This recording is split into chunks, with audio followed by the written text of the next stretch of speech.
বিসমিল্লাহির রহমানির রহিম। সুধী শ্রোতা, এখন শুনবেন সূরা আল মায়েদা এর তেলাওয়াত এবং অনুবাদ। পারা ৬ এবং ৭। বিসমিল্লাহির রহমানির রহিম। ইয়া আইয়ুহাল্লাযীনা আমানু আওফু বিল উকুদ أحلت لكم بهيمة الأنعام إلا ما يتلى عليكم غير محل الصيد وأنتم حرم إن الله يحكم ما يريد। পরম করুণাময় মেহেরবান আল্লাহর নামে শুরু করছি। হে ঈমানদারগণ, বন্ধনগুলো পুরোপুরি মেনে চলো। তোমাদের জন্য চতুষ্পদ গৃহপালিত পশু জাতীয় সব পশুই হালাল করা হয়েছে, তবে সামনে যেগুলো সম্পর্কে তোমাদের জানানো হবে সেগুলো ছাড়া।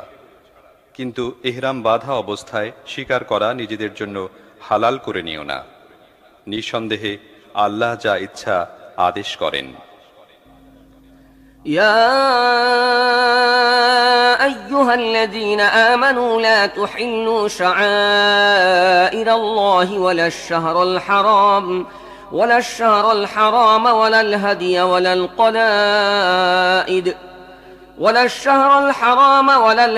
ولا القلائد ولا آمين البيت الحرام يبتغون فضلا من ربهم ورضوانا وإذا حللتم فاصطادوا ولا يجرمنكم شنآن قوم أن صدوكم عن المسجد الحرام أن تعتدوا وتعاونوا على البر والتقوى ولا تعاونوا على الإثم والعدوان واتقوا الله إن الله شديد العقاب। হে ঈমানদারগণ, আল্লাহর আনুগত্য ও ভক্তির নিদর্শনগুলোর অমর্যাদা করো না। হারাম মাসগুলোর কোনোটিকে হালাল করে নিও না। কোরবানির পশুগুলোর উপর হস্তক্ষেপ করো না। যেসব পশুর গলায় আল্লাহর জন্য উৎসর্গিত হবার আলামত স্বরূপ পট্টি বাঁধা থাকে তাদের উপরও হস্তক্ষেপ করো না। আর যারা নিজেদের রবের অনুগ্রহ ও তাঁর সন্তুষ্টির সন্ধানে সম্মানিত গৃহের দিকে যাচ্ছে তাদেরকেও উত্ত্যক্ত করো না। হ্যাঁ, ইহরামের অবস্থা শেষ হয়ে গেলে অবশ্যই তোমরা স্বীকার করতে পারো। আর দেখো, একটি দল তোমাদের জন্য মসজিদুল হারামের পথ বন্ধ করে দিয়েছে। এজন্য তোমাদের ক্রোধ যেন তোমাদেরকে এতখানি উত্তেজিত না করে যে তাদের বিরুদ্ধে তোমরা অবৈধ বাড়াবাড়ি করতে শুরু করো। নেকি ও আল্লাহ ভীতির সমস্ত কাজে সবার সাথে সহযোগিতা করো এবং গুনাহ ও সীমালঙ্ঘনের কাজে কাউকে সহযোগিতা করো না। আল্লাহকে ভয় করো, তাঁর শাস্তি বড়ই কঠোর। حرمت عليكم الميتة والدم ولحم الخنزير وما أهل لغير الله به والمنخنقة والموقوذة والمتردية والنطيحة وما أكل السبع إلا ما ذكيتم وما ذبح على النصب وأن تستقسموا بالأزلام ذلكم فسق اليوم يئس الذين كفروا من دينكم فلا تخشوهم واخشون اليوم أكملت لكم دينكم وأتممت عليكم نعمتي ورضيت لكم الإسلام دينا فمن اضطر في مخمصة غير متجانف لإثم فإن الله غفور رحيم। তোমাদের জন্য হারাম করে দেয়া হয়েছে মৃত জীব, রক্ত, শূকরের গোশত, আল্লাহ ছাড়া অন্য কারোর নামে জবেহকৃত জীব এবং কণ্ঠরুদ্ধ হয়ে, আহত হয়ে, উপর থেকে পড়ে গিয়ে বা ধাক্কা খেয়ে মরা অথবা কোনো হিংস্র প্রাণী চিরে ফেলেছে এমন জীব তোমরা জীবিত পেয়ে যাকে জবে করে দিয়েছ সেটি ছাড়া। আর যা কোনো বেদি মূলে জবেহ করা হয়েছে তাও তোমাদের জন্য হারাম করে দেয়া হয়েছে। এছাড়াও স্বর নিক্ষেপের মাধ্যমে নিজেদের ভাগ্য নির্ণয় করাও তোমাদের জন্য জায়েজ নয়। এগুলো ফাসিকির কাজ। আজ তোমাদের দিনের ব্যাপারে কাফেররা পুরোপুরি নিরাশ হয়ে পড়েছে। কাজেই তোমরা তাদেরকে ভয় করো না, বরং আমাকে ভয় করো। আজ আমি তোমাদের জন্য তোমাদের দিনকে পরিপূর্ণ করে দিয়েছি। আমার নিয়ামত তোমাদের প্রতি সম্পূর্ণ করেছি এবং তোমাদের জন্য ইসলামকে তোমাদের দ্বীন হিসেবে গ্রহণ করে নিয়েছি। কাজেই তোমাদের উপর হালাল ও হারামের যে বিধিনিষেধ আরোপ করা হয়েছে তা মেনে চলো। তবে যদি কোনো ব্যক্তি ক্ষুধার জ্বালায় বাধ্য হয়ে ওইগুলোর মধ্য থেকে কোনো একটি জিনিস খেয়ে নেয় গুনাহের প্রতি কোনো আকর্ষণ ছাড়াই, তাহলে নিঃসন্দেহে আল্লাহ ক্ষমাশীল ও অনুগ্রহকারী। يسألونك ماذا أحل لهم قل أحل لكم الطيبات وما علمتم من الجوارح مكلبين تعلمونهن مما علمكم الله فكلوا مما أمسكن عليكم واذكروا اسم الله عليه واتقوا الله إن الله سريع الحساب। লোকেরা তোমাকে জিজ্ঞেস করছে তাদের জন্য কি হালাল করা হয়েছে। বলে দাও, তোমাদের জন্য সমস্ত পাক পবিত্র জিনিস হালাল করা হয়েছে।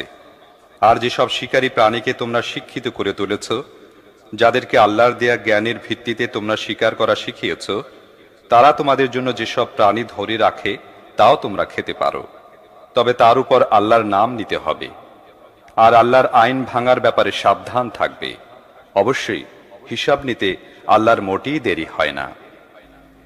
اليوم أحل لكم الطيبات وطعام الذين أوتوا الكتاب حل لكم وطعامكم حل لهم والمحصنات من المؤمنات والمحصنات من الذين أوتوا الكتاب من قبلكم إذا آتيتموهن أجورهن محسنين غير مسافحين ولا متخذي أخدان ومن يكفر بالإيمان فقد حبط عمله وهو في الآخرة من الخاسرين। আজ তোমাদের জন্য সমস্ত পাক পবিত্র বস্তু হালাল করে দেয়া হয়েছে। আহলে কিতাবদের খাদ্য তোমাদের জন্য হালাল এবং তোমাদের খাদ্য তাদের জন্য হালাল। আর সংরক্ষিত মেয়েরা তোমাদের জন্য হালাল, তারা ঈমানদারদের দল থেকে হোক বা এমন জাতিদের মধ্য থেকে হোক যাদেরকে তোমাদের আগে কিতাব দেয়া হয়েছিল। তবে শর্ত হচ্ছে এই যে তোমরা তাদের মোহরানা আদায় করে দিয়ে বিবাহ বন্ধনের মাধ্যমে তাদের রক্ষক হবে। তোমরা অবাধ যৌনাচারে লিপ্ত হতে পারবে না অথবা লুকিয়ে লুকিয়ে প্রেম করতেও পারবে না। আর যে ব্যক্তি ঈমানের পথে চলতে অস্বীকার করবে তার জীবনের সকল সৎ কার্যক্রম নষ্ট হয়ে যাবে এবং আখিরাতে সে হবে নিঃস্ব ও দেউলিয়া। يا أيها الذين آمنوا إذا قمتم إلى الصلاة فاغسلوا وجوهكم وأيديكم إلى المرافق وامسحوا برؤوسكم وأرجلكم إلى الكعبين وإن كنتم جنبا فاطهروا وإن كنتم مرضى أو على سفر أو جاء أحد منكم من الغائط أو لامستم النساء فلم تجدوا ماء فتيمموا صعيدا طيبا فامسحوا بوجوهكم وأيديكم منه ما يريد الله ليجعل عليكم من حرج ولكن يريد ليطهركم وليتم نعمته عليكم لعلكم تشكرون। হে ঈমানদারগণ, যখন তোমরা নামাজের জন্য তৈরি হও তখন তোমাদের মুখমণ্ডল ও হাত দুটি কোণই পর্যন্ত ধুয়ে ফেলো, মাথার উপর হাত বোলাও এবং পা দুটি গেরো পর্যন্ত ধুয়ে ফেলো। যদি তোমরা জানাবাত অবস্থায় থাকো তাহলে গোসল করে পাক সাফ হয়ে যাও। যদি তোমরা রোগগ্রস্ত হও বা সফরে থাকো অথবা তোমাদের মধ্যে কোনো ব্যক্তি মলমূত্র ত্যাগ করে আসে বা তোমরা নারীদেরকে স্পর্শ করে থাকো এবং পানি না পাও, তাহলে পাক পবিত্র মাটি দিয়ে কাজ সেরে নাও। তার উপর হাত রেখে নিজের চেহারা ও হাতের উপর মসেহ করে নাও। আল্লাহ তোমাদের জন্য জীবনকে সংকীর্ণ করে দিতে চান না, কিন্তু তিনি চান তোমাদেরকে পাক পবিত্র করতে এবং তাঁর নিয়ামত তোমাদের উপর সম্পূর্ণ করে দিতে। হয়তো তোমরা শুকরগুজার হবে। واذكروا نعمة الله عليكم وميثاقه الذي واثقكم به إذ قلتم سمعنا وأطعنا واتقوا الله إن الله عليم بذات الصدور يا أيها الذين آمنوا كونوا قوامين لله شهداء بالقسط ولا يجرمنكم شنآن قوم على ألا تعدلوا اعدلوا هو أقرب للتقوى واتقوا الله إن الله خبير بما تعملون وعد الله الذين آمنوا وعملوا الصالحات لهم مغفرة وأجر عظيم والذين كفروا وكذبوا بآياتنا أولئك أصحاب الجحيم আল্লাহ তোমাদের যে নিয়ামত দান করেছেন তার কথা মনে রাখো এবং তিনি তোমাদের কাছ থেকে যে পাকাপোক্ত অঙ্গীকার নিয়েছেন তা ভুলে যেও না। অর্থাৎ তোমাদের এ কথা আমরা শুনেছি ও আনুগত্য করেছি। আর আল্লাহকে ভয় করো, আল্লাহ মনের কথা জানেন। হে ঈমানদারগণ, সত্যের উপর স্থায়ীভাবে প্রতিষ্ঠিত ও ইনসাফের সাক্ষ্যদাতা হয়ে যাও। কোনো দলের শত্রুতা তোমাদেরকে যেন এমন উত্তেজিত না করে দেয় যার ফলে তোমরা ইনসাফ থেকে সরে যাও। ইনসাফ ও ন্যায়নীতি প্রতিষ্ঠিত করো, এটি আল্লাহ ভীতির সাথে বেশি সামঞ্জস্যশীল। আল্লাহকে ভয় করে কাজ করতে থাকো। তোমরা যা কিছু করো আল্লাহ সে সম্পর্কে পুরোপুরি অবগত আছেন। যারা ঈমান এনেছে এবং সৎ কাজ করেছে আল্লাহ তাদের সাথে ওয়াদা করেছেন যে তাদের ভুল ত্রুটি মাফ করে দেয়া হবে এবং তারা বিরাট প্রতিদান লাভ করবে। আর যারা কুফরি করবে এবং আল্লাহর আয়াতকে মিথ্যা বলবে তারা হবে জাহান্নামের অধিবাসী। يا أيها الذين آمنوا اذكروا نعمة الله عليكم إذ هم قوم أن يبسطوا إليكم أيديهم فكف أيديهم عنكم واتقوا الله وعلى الله فليتوكل المؤمنون হে ঈমানদারগণ, আল্লাহর সে অনুগ্রহের কথা স্মরণ করো যা তিনি এই সাম্প্রতিকালে তোমাদের প্রতি করেছেন, যখন একটি দল তোমাদের ক্ষতি করার চক্রান্ত করেছিল কিন্তু আল্লাহ তাদের চক্রান্ত নস্যাৎ করে দিয়েছিলেন। আল্লাহকে ভয় করে কাজ করতে থাকো। ঈমানদারদের আল্লাহর উপরই ভরসা করা উচিত। ولقد أخذ الله ميثاق بني إسرائيل وبعثنا منهم 12 نقيبا وقال الله إني معكم لئن أقمتم الصلاة وآتيتم الزكاة وآمنتم برسلي وعزرتموهم وأقرضتم الله قرضا حسنا لأكفرن عنكم سيئاتكم ولأدخلنكم جنات تجري من تحتها الأنهار فمن كفر بعد ذلك منكم فقد ضل سواء السبيل আল্লাহ বনি ইসরায়েলদের থেকে পাকাপোক্ত অঙ্গীকার নিয়েছিলেন এবং তাদের মধ্যে 12 জন নকিব নিযুক্ত করেছিলেন। আর তিনি তাদেরকে বলেছিলেন, আমি তোমাদের সাথে আছি যদি তোমরা নামাজ কায়েম করো, যাকাত দাও, আমার রাসূলদেরকে মানো ও তাদেরকে সাহায্য করো এবং আল্লাহকে উত্তম ঋণ দিতে থাকো। তাহলে নিশ্চিত বিশ্বাস করো আমি তোমাদের থেকে তোমাদের পাপগুলো মোচন করে দেব এবং তোমাদের এমন সব বাগানের মধ্যে প্রবেশ করাবো যার তলদেশ দিয়ে ঝর্ণাধারা প্রবাহিত হবে। কিন্তু এরপর তোমাদের মধ্য থেকে যে ব্যক্তি কুফরি নীতি অবলম্বন করবে সে আসলে সাওয়াউস সাবিল তথা সরল সঠিক পথ হারিয়ে ফেলেছে।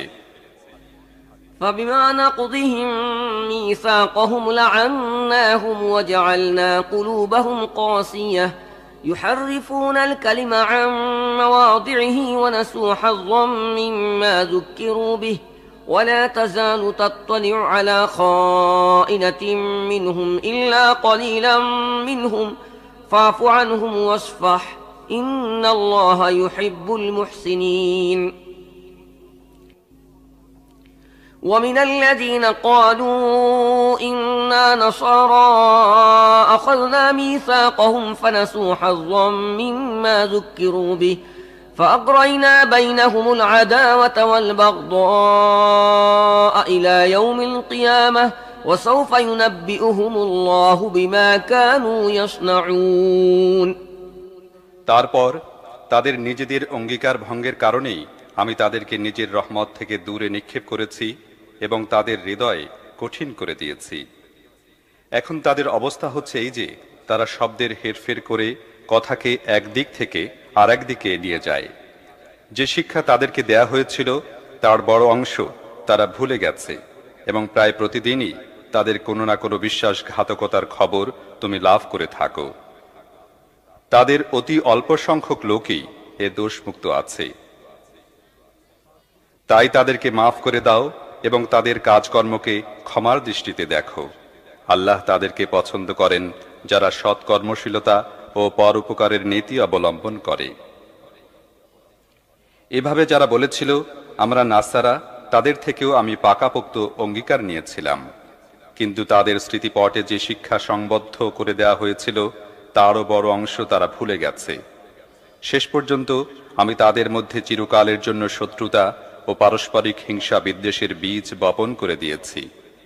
আর এমন এক সময় অবশ্যই আসবে যখন আল্লাহ তাদের জানিয়ে দেবেন তারা দুনিয়ায় কি করত। يا أهل الكتاب قد جاءكم رسولنا يبين لكم كثيرا مما كنتم تخفون من الكتاب ويعفو عن كثير قد جاءكم من الله نور وكتاب مبين يهدي به الله من اتبع رضوانه سبل السلام ويخرجهم من الظلمات إلى النور بإذنه ويهديهم إلى صراط মুস্তাকিম। হে আহলে কিতাব, আমার রসূল তোমাদের কাছে এসে গেছে। সে আল্লাহর কিতাবের এমন অনেক কথা তোমাদের কাছে প্রকাশ করছে যেগুলো তোমরা গোপন করে রাখতে, এবং অনেক ব্যাপার ক্ষমার চোখেও দেখছে।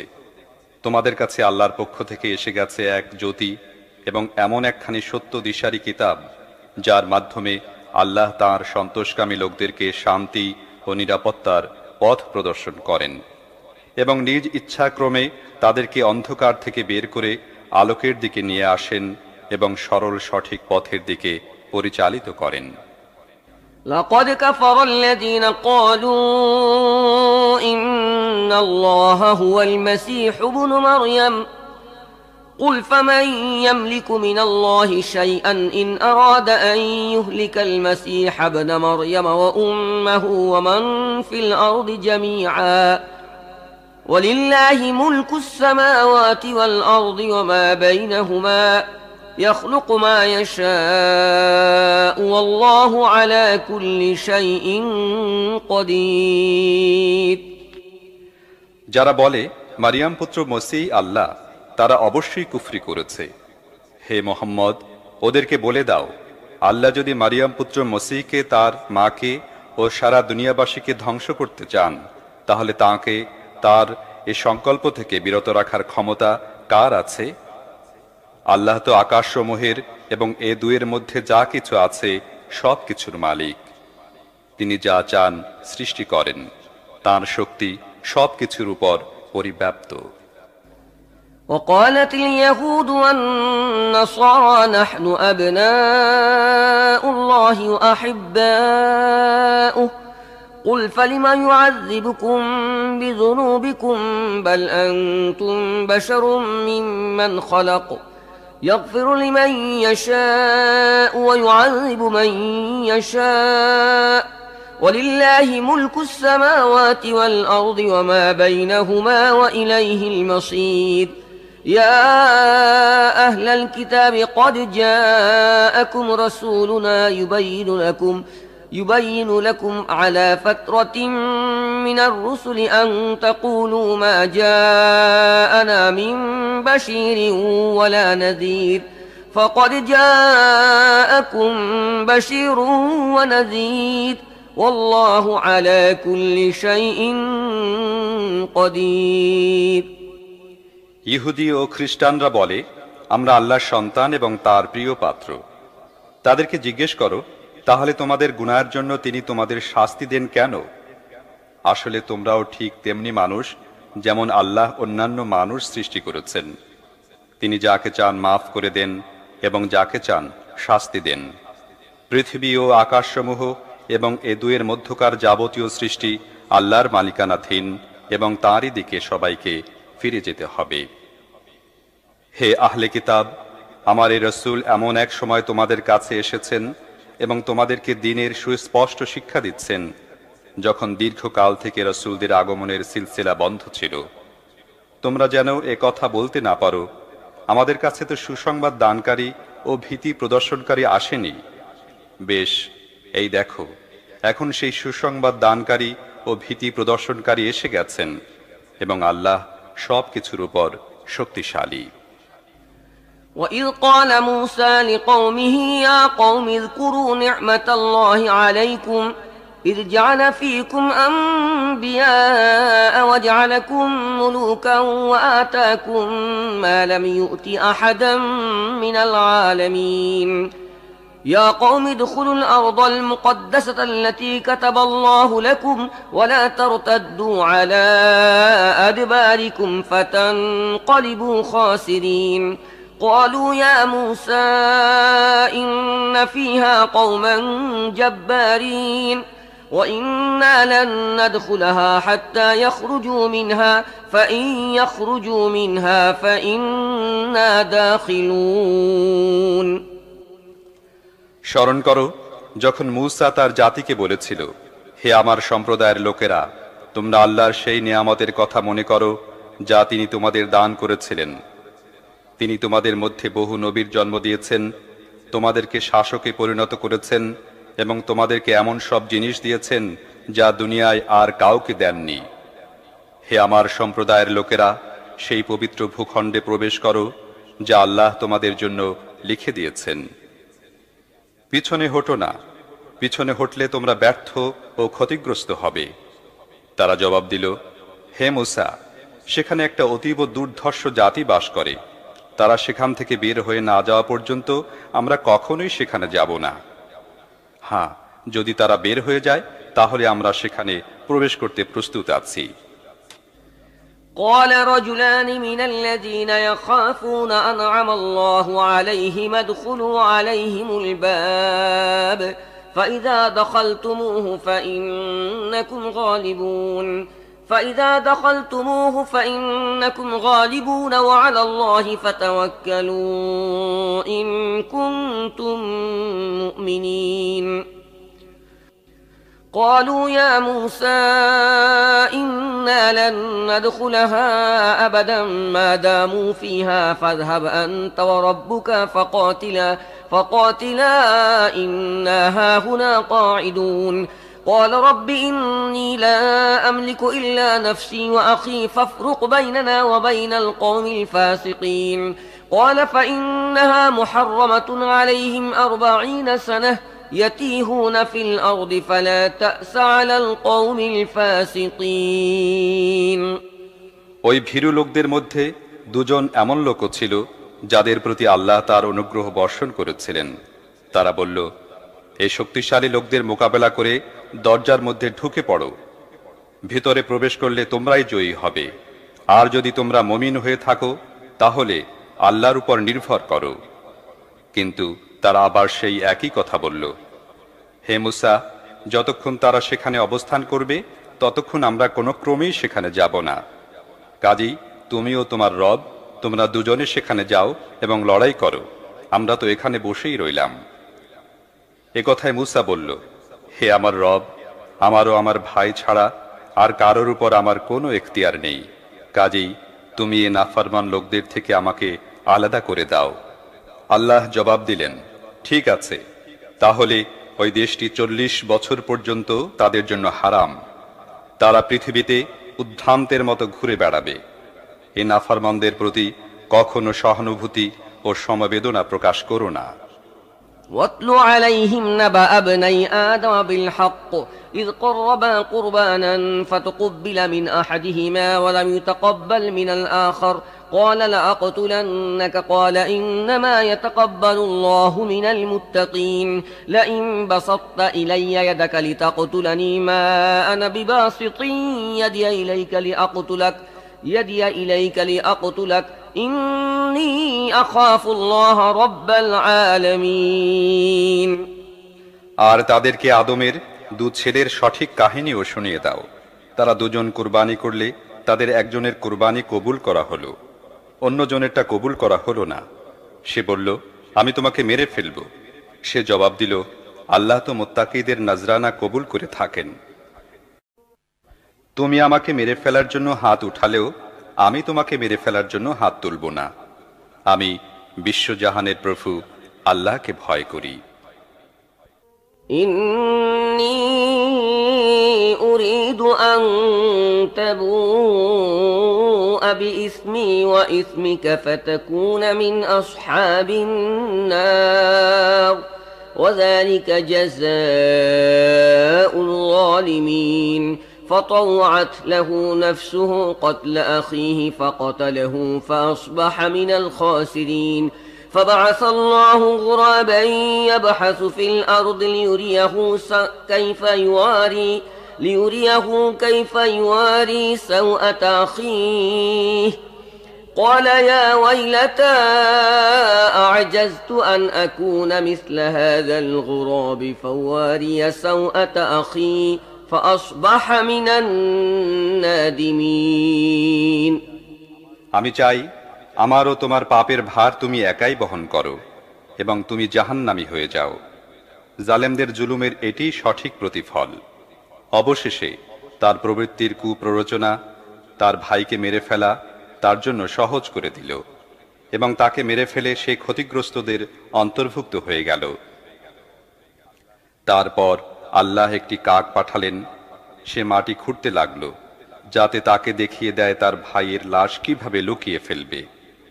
এ দৃশ্য দেখে সে বলল, হায় আফসোস, আমি এ কাকটির মতো হতে পারলাম না যাতে নিজের ভাইয়ের লাশটিও লুকোতে পারি। এরপর নিজের কৃতকর্মের জন্য সে খুবই অনুতপ্ত হল। من أجل ذلك كتبنا على بني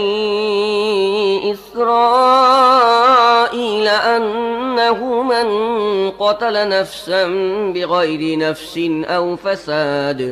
أو فساد في الأرض فكأنما قتل الناس جميعا ومن أحياها فكأنما أحيا الناس جميعا ولقد جاءتهم رسلنا بالبينات ثم إن كثيرا منهم بعد ذلك في الأرض لمسرفون এ কারণেই বনি ইসরায়েলদের জন্য আমি এ ফরমান লিখে দিয়েছিলাম, নরহত্যা অথবা পৃথিবীতে বিপর্যয় সৃষ্টি করা ছাড়া অন্য কোনো কারণে যে ব্যক্তি কাউকে হত্যা করল সে যেন দুনিয়ার সমস্ত মানুষকে হত্যা করল, আর যে ব্যক্তি কারো জীবন রক্ষা করল সে যেন দুনিয়ার সমস্ত মানুষের জীবন রক্ষা করল। কিন্তু তাদের অবস্থা হচ্ছে এই যে, আমার রাসূলগণ একের পর এক সুস্পষ্ট হেদায়েত নিয়ে তাদের কাছে এলো, তারপরও তাদের বিপুল সংখ্যক লোক পৃথিবীতে সীমা লঙ্ঘনকারী থেকে গেল। إنما جزاء الذين يحاربون الله ورسوله ويسعون في الأرض فسادا أن يقتلوا أو يصلبوا أو تقطع أيديهم وأرجلهم من خلاف أو ينفوا من الأرض ذلك لهم خزي في الدنيا ولهم في الآخرة عذاب عظيم إلا الذين تابوا من قبل أن تقدروا عليهم فاعلموا أن الله غفور رحيم যারা আল্লাহ ও তাঁর রাসূলের সাথে লড়াই করে এবং পৃথিবীতে বিপর্যয় সৃষ্টি করার জন্য প্রচেষ্টা চালায়, তাদের শাস্তি হচ্ছে এই যে তাদেরকে হত্যা করা হবে অথবা শূলবিদ্ধ করা হবে বা তাদের হাত পা বিপরীত দিক থেকে কেটে ফেলা হবে অথবা তাদেরকে দেশ থেকে নির্বাসিত করা হবে। দুনিয়ায় তাদের জন্য এই অপমান ও লাঞ্ছনা নির্ধারিত রয়েছে, আর আখেরাতে রয়েছে তাদের জন্য এর চাইতেও বড় শাস্তি। তবে যারা তোমাদের হাতে ধরা পড়ার আগেই তওবা করে তাদের জন্য নয়। তোমাদের জেনে রাখা উচিত আল্লাহ ক্ষমাশীল ও অনুগ্রহকারী। يا أيها الذين آمنوا اتقوا الله وابتغوا إليه الوسيلة وجاهدوا في سبيله لعلكم تفلحون إن الذين كفروا لو أن لهم ما في الأرض جميعا ومثله معه ليفتدوا به من عذاب يوم القيامة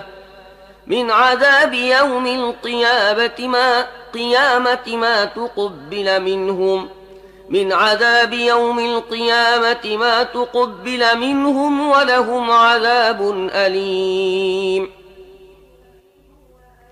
يريدون أن يخرجوا من النار وما هم بخارجين منها ولهم عذاب مقيم والسارق والسارقة فاقطعوا أيديهما جزاء بما كسبا نكالا من الله والله عزيز حكيم হে ঈমানদারগণ, আল্লাহকে ভয় করো, তাঁর দরবারে নৈকট্য লাভের উপায় অনুসন্ধান করো এবং তাঁর পথে প্রচেষ্টা ও সাধনা করো।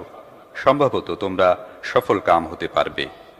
ভালোভাবে জেনে নাও, যারা কুফরির নীতি অবলম্বন করেছে, সারা দুনিয়ার ধন দৌলত যদি তাদের অধিকারে থাকে এবং এর সাথে আরও সমপরিমাণও যুক্ত হয়, আর তারা যদি কিয়ামতের দিন শাস্তি থেকে বাঁচার জন্য সেগুলো মুক্তিপণ হিসাবে দিতে চায়, তাহলেও তাদের কাছ থেকে তা গৃহীত হবে না। তারা যন্ত্রণাদায়ক শাস্তি ভোগ করবেই। তারা জাহান্নামের আগুন থেকে বের হয়ে আসতে চাইবে, কিন্তু তা তারা পারবে না। তাদেরকে স্থায়ী শাস্তি দেয়া হবে।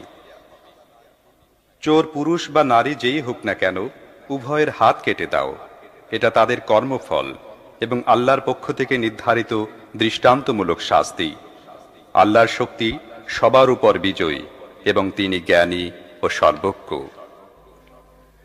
فمن تاب من بعد ظلمه وأصلح فإن الله يتوب عليه إن الله غفور رحيم ألم تعلم أن الله له ملك السماوات والأرض يعذب من يشاء ويغفر لمن يشاء والله على كل شيء قدير।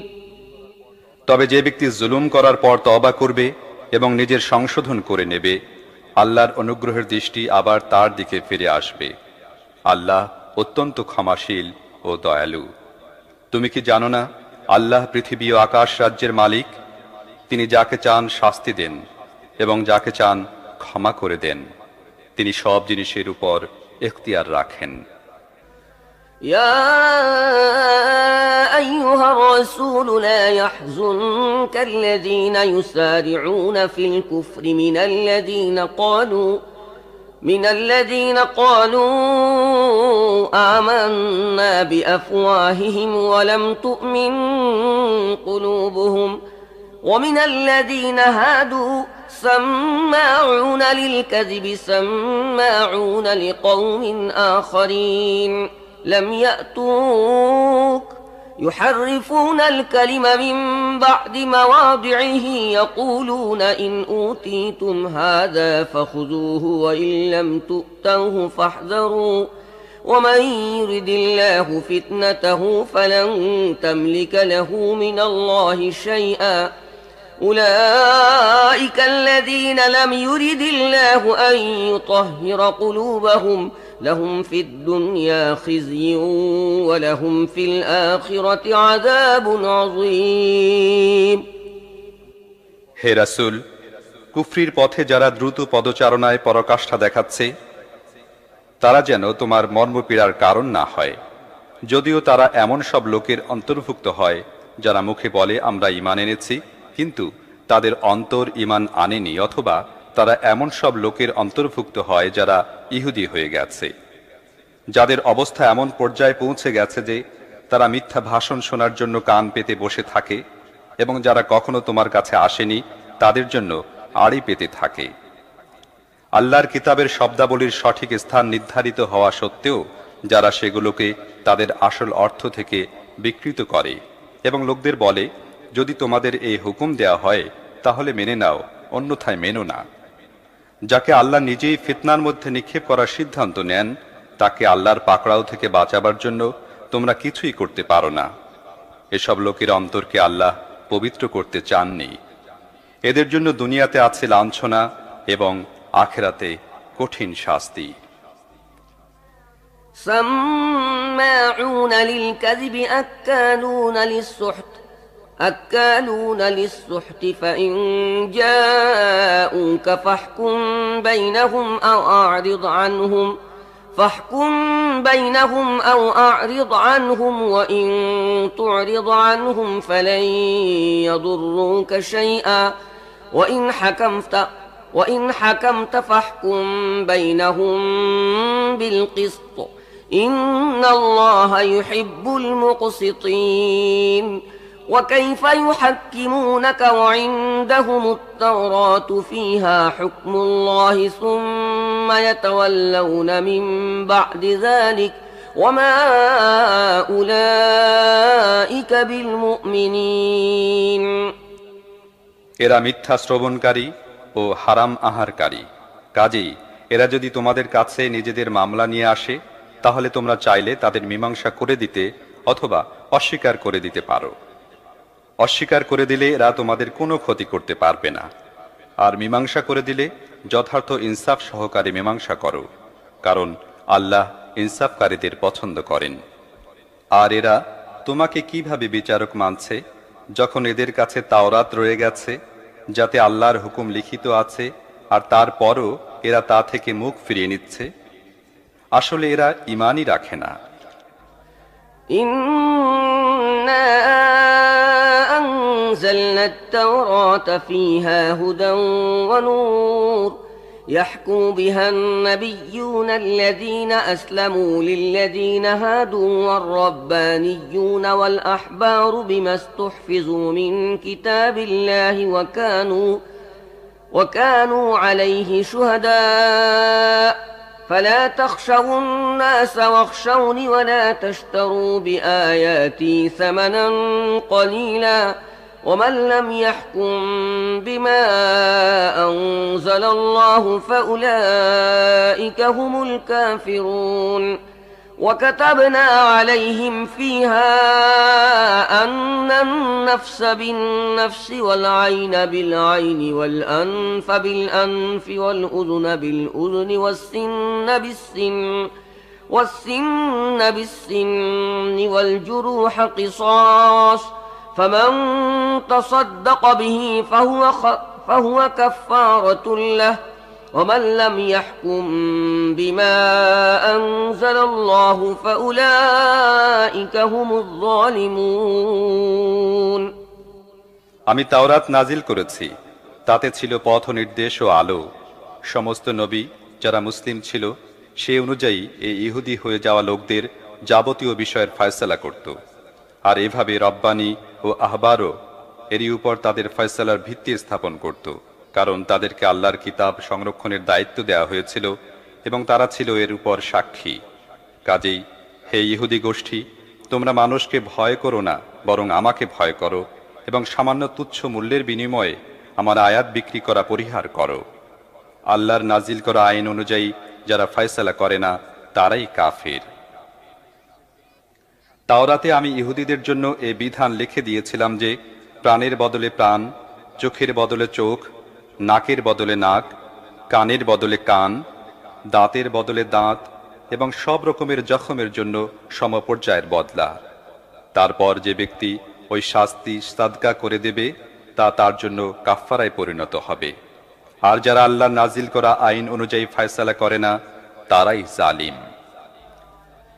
وقفينا على آثارهم بعيسى ابن مريم مصدقا لما بين يديه من التوراة وآتيناه الإنجيل فيه هدى ونور ومصدقا لما بين يديه من التوراة وهدى وموعظة للمتقين وليحكم أهل الإنجيل بما أنزل الله فيه ومن لم يحكم بما أنزل الله فأولئك هم الفاسقون তারপর ওই নবীদের পরে মারিয়াম পুত্র ঈসাকে পাঠিয়েছি।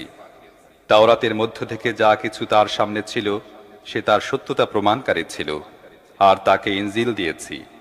তাতে ছিল পথ নির্দেশ ও আলো, এবং তাও তাওরাতের মধ্য থেকে যা কিছু সে সময়ে বর্তমান ছিল তার সত্যতা প্রমাণকারী ছিল, আর তা ছিল আল্লাহ ভীরুদের জন্য পথ নির্দেশ ও উপদেশ।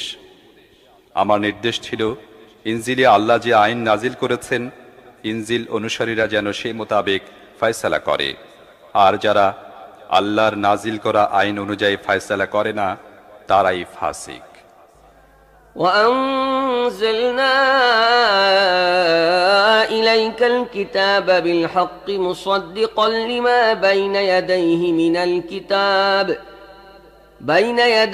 من الكتاب ومهيمنا عليه فاحكم بينهم بما أنزل الله ولا تتبع أهواءهم عما جاءك من الحق لكل جعلنا منكم شرعة ومنهاجا ولو شاء الله لجعلكم أمة واحدة ولكن ليبلوكم فيما آتاكم فاستبقوا الخيرات إلى الله مرجعكم جميعا فينبئكم بما كنتم فيه تختلفون তারপর হে মোহাম্মদ, তোমার প্রতি এই কিতাব নাজিল করেছি যা সত্য নিয়ে এসেছে, এবং আল কিতাবের মধ্য থেকে তার সামনে যা কিছু বর্তমান আছে তার সত্যতা প্রমাণকারী ও তার সংরক্ষক।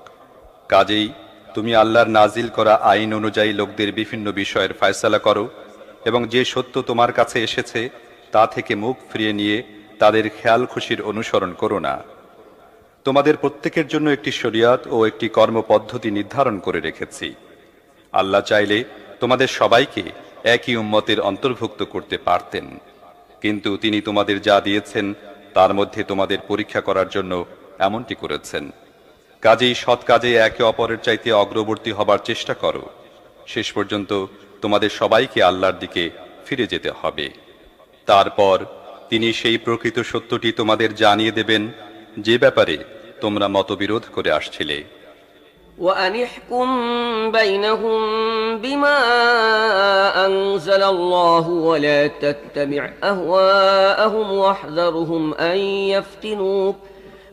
يفتنوك عن بعض ما أنزل الله إليك فإن تولوا فاعلم أنما يريد الله أن يصيبهم ببعض ذنوبهم وإن كثيرا من الناس لفاسقون أفحكم الجاهلية يبغون ومن أحسن من الله حكما لقوم يوقنون কাজেই হে মোহাম্মদ, তুমি আল্লাহর নাজিল করা আইন অনুযায়ী তাদের যাবতীয় বিষয়ের ফয়সালা করো এবং তাদের খেয়াল খুশির অনুসরণ করো না। সাবধান হয়ে যাও, এরা যেন তোমাকে ফিতনার মধ্যে নিক্ষেপ করে সেই হিদায়েত থেকে সামান্যতম বিচ্যুত করতে না পারে যা আল্লাহ তোমার প্রতি নাজিল করেছেন। যদি এরা এ থেকে মুখ ফিরিয়ে নেয় তাহলে জেনে রাখো আল্লাহ এদের কোনো কোনো গুনার কারণে এদেরকে বিপথে ফেলার সিদ্ধান্ত করে ফেলেছেন, আর যথার্থই এদের অধিকাংশ ফাসিক। তাহলে কি এরা আবার সেই জাহেলিয়াতের ফয়সালা চায়? অথচ যারা আল্লাহর প্রতি দৃঢ় প্রত্যয়ের অধিকারী তাদের দৃষ্টিতে আল্লাহর চাইতে ভালো ফয়সালাকারী আর কেউ নেই।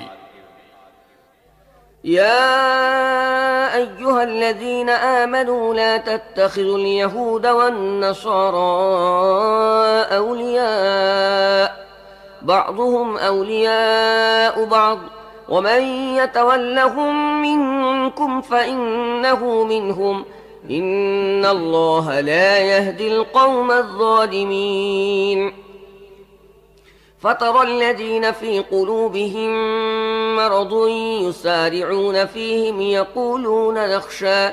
يقولون نخشى أن تصيبنا دائرة فعسى الله أن يأتي بالفتح أو أمر من عنده فيصبحوا على ما أسروا في أنفسهم نادمين ويقول الذين آمنوا أهؤلاء الذين أقسموا بالله جهد أيمانهم إنهم لمعكم حبطت أعمالهم فأصبحوا خاسرين হে ঈমানদারগণ, ইহুদি ও খ্রিস্টানদেরকে নিজেদের বন্ধু হিসেবে গ্রহণ করো না। তারা পরস্পরের বন্ধু। আর যদি তোমাদের মধ্য থেকে কেউ তাদেরকে বন্ধু হিসাবে পরিগণিত করে, তাহলে সেও তাদের মধ্যেই গণ্য হবে। অবশ্যই আল্লাহ জালেমদেরকে নিজের পথ নির্দেশনা থেকে বঞ্চিত রাখেন। তুমি দেখতে পাচ্ছ, যাদের অন্তরে মুনাফিকির রোগ আছে, তারা তাদের মধ্যেই তৎপর থাকে। তারা বলে, আমাদের ভয় হয় আমরা কোনো বিপদের কবলে না পড়ে যাই। কিন্তু অচিরেই আল্লাহ যখন তোমাদের চূড়ান্ত বিজয় দান করবেন অথবা নিজের পক্ষ থেকে অন্য কোনো কথা প্রকাশ করবেন, তখন তারা নিজেদের অন্তরে লুকিয়ে রাখা এই মুনাফিকের জন্য লজ্জিত হবে। আর সে সময় ঈমানদাররা বলবে, এরা কি সেসব লোক যারা আল্লাহর নামে শক্ত কসম খেয়ে আমরা তোমাদের সাথে আছি বলে আশ্বাস দিত? এদের সমস্ত কর্মকাণ্ড নষ্ট হয়ে গেছে এবং শেষ পর্যন্ত এরা ব্যর্থ মনোরথ হয়েছে। يا أيها الذين آمنوا من يرتد منكم عن دينه فسوف يأتي الله بقوم يحبهم ويحبونه أذلة على المؤمنين أعزة على الكافرين يجاهدون في سبيل الله ولا يخافون لومة لائم ذلك فضل الله يؤتيه من يشاء والله واسع عليم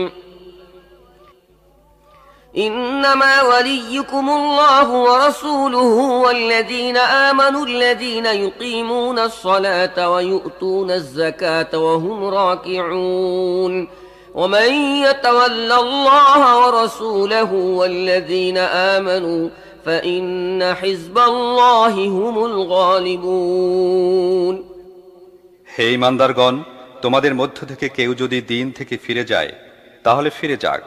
আল্লাহ এমনিতর আরো বহু লোক সৃষ্টি করে দেবেন, যাদেরকে আল্লাহ ভালোবাসবেন এবং তারা আল্লাহকে ভালোবাসবে। যারা মোমেনদের ব্যাপারে কোমল ও কাফেরদের ব্যাপারে কঠোর হবে, যারা আল্লাহর পথে প্রচেষ্টা ও সাধনা করে যাবে এবং কোনো নিন্দুকের নিন্দার ভয় করবে না। এটি আল্লাহর অনুগ্রহ, যাকে চান তাকে দান করেন। আল্লাহ ব্যাপক উপায় উপকরণের অধিকারী এবং তিনি সব কিছু জানেন। আসলে তোমাদের বন্ধু হচ্ছেন একমাত্র আল্লাহ, তার রসুল এবং সেই ঈমানদাররা যারা নামাজ কায়েম করে, যাকাত দেয় এবং আল্লাহর সামনে বিনত হয়। আর যে ব্যক্তি আল্লাহকে, তার রসুলকে ও মোমিনদেরকে নিজের বন্ধুরূপে গ্রহণ করে, তার জেনে রাখা দরকার আল্লাহর দল অবশ্যই বিজয়ী হবে। يا أيها الذين آمنوا لا تتخذوا الذين اتخذوا دينكم هزوا ولعبا من الذين أوتوا الكتاب من قبلكم والكفار أولياء واتقوا الله إن كنتم مؤمنين وإذا ناديتم إلى الصلاة اتخذوها هزوا ولعبا ذلك بأنهم قوم لا يعقلون قل يا أهل الكتاب هل تنقمون منا إلا أن إلا أن آمنا بالله وما أنزل إلينا وما أنزل من قبل وأن أكثركم فاسقون হে ঈমানদারগণ, তোমাদের পূর্ববর্তী আহলে কিতাবদের মধ্য থেকে যেসব লোক তোমাদের দিনকে বিদ্রূপ ও হাসি তামাশার বস্তুতে পরিণত করেছে, তাদেরকে এবং অন্যান্য কাফেরদেরকে নিজেদের বন্ধু হিসাবে গ্রহণ করো না। আল্লাহকে ভয় করো যদি তোমরা মুমিন হয়ে থাকো। যখন তোমরা নামাজের জন্য ডাক দাও, তখন তারা এর প্রতি বিদ্রূপ বাণ নিক্ষেপ করে এবং এ নিয়ে টিটকারি ও তামাশা করে। এর কারণ হচ্ছে তাদের জ্ঞান নেই। তাদেরকে বলে দাও, হে আহলে কিতাব, তোমরা আমাদের প্রতি তোমাদের ক্রোধের একমাত্র কারণ তো এই যে আমরা আল্লাহর উপর এবং দ্বীনের সে শিক্ষার উপর ঈমান এনেছি যা আমাদের প্রতি নাজিল হয়েছে এবং আমাদের আগেও নাজিল হয়েছিল, আর তোমাদের বেশিরভাগ লোকই তো অবাধ্য। قل هل أنبئكم بشر من ذلك مثوبة عند الله من لعنه الله وغضب عليه وجعل منهم القردة والخنازير وعبد الطاغوت أولئك شر مكانا وأضل عن سواء السبيل وإذا جاءوكم قالوا آمنا وقد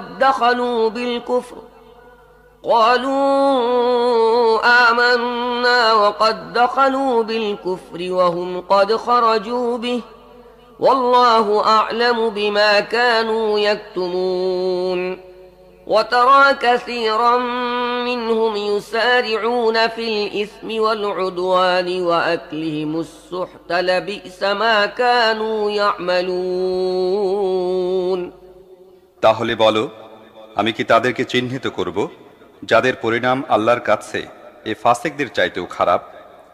বস্তুত যাদের উপর আল্লাহ লানত বর্ষণ করেছেন, যাদের প্রতি তিনি ক্রোধান্বিত, যাদের মধ্য থেকে কতককে বানর ও শুয়োর বানানো হয়েছে এবং যারা তাগুতের বন্দেগী করেছে, তারা আরো নিকৃষ্ট এবং তারা সাওয়াউস সাবিল থেকে বিচ্যুত হয়ে অনেক দূরে সরে গেছে। যখন তারা তোমাদের কাছে আসে, তারা বলে আমরা ঈমান এনেছি, অথচ তারা কুফর নিয়ে এসেছিল। কুফর নিয়ে ফিরে গেছে এবং আল্লাহ খুব ভালো করে জানেন তারা তাদের মনের মধ্যে কি জিনিস লুকিয়ে রেখেছে। তুমি দেখতে পাচ্ছ এদের বেশিরভাগ লোক গুনাহ, জুলুম ও সীমালঙ্ঘনের কাজে তৎপর এবং এরা হারাম খায়। এরা অত্যন্ত খারাপ কাজ করে যাচ্ছে। لولا ينهاهم الربانيون والأحبار عن قولهم الإثم وأكلهم السحت لبئس ما كانوا يصنعون وقالت اليهود يد الله مغلولة غلت أيديهم ولعنوا بما قالوا بل يداه مبسوطتان ينفق كيف يشاء وليزيدن كثيرا منهم ما أنزل